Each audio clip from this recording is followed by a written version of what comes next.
ராணிப்பேட்டை மாவட்டம் நெமிலி சுற்றியுள்ள கிராமப்புற பகுதிகளில் அரக்கோணம் தொகுதி பாட்டாளி மக்கள் கட்சியின் வேட்பாளர் பாலு தீவிரமாக வாக்கு சேகரித்தார். வழக்கறிஞர் பாலுவிற்கு ஏராளமான பெண்கள் ஆரத்தி எடுத்தும் மலர்களை தூவியும் உற்சாகமாக வரவேற்பளித்தனர். சயனபுரம் பகுதியில் வாக்கு சேகரித்த வழக்கறிஞர் பாலு IFS ஆருத்ரா நிதி நிறுவனங்களில் வாடிக்கையாளர்கள் இழந்த பணத்தை வழக்கு தொடுத்து மீட்டு தருவதாக வாக்குறுதி அளித்தார்.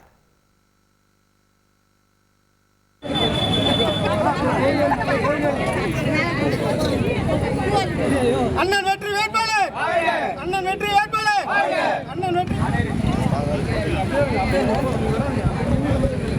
5 கோடி ரூபாயை இந்த ஊர்ல 2 கம்பெனிக்காரன் கொள்ளையடிச்சிட்டு போயிருக்கான்னா அவன் எவ்வளவு பெரிய ஆளா இருப்பான். நான் இன்னைக்கு வாக்குறுதி தரேன். நான் சட்ட ரீதியாக இந்த ஆருத்ரா IFS நிறுவனத்தில் நீங்கள் இழந்த பணத்தை மீட்பதற்காக 1 ரூபாய் கட்டணம் இல்லாமல் உங்களுக்காக நான் இந்த வழக்கை நடத்தி தருகிறேன். அதோடு மட்டுமல்ல, நாடாளுமன்றத்தில் இது குறித்து நான் உரை நிகழ்த்துவேன். செய்திகளை உடனுக்குடன் தெரிந்து கொள்ள உடனே சப்ஸ்கிரைப் பண்ணுங்க.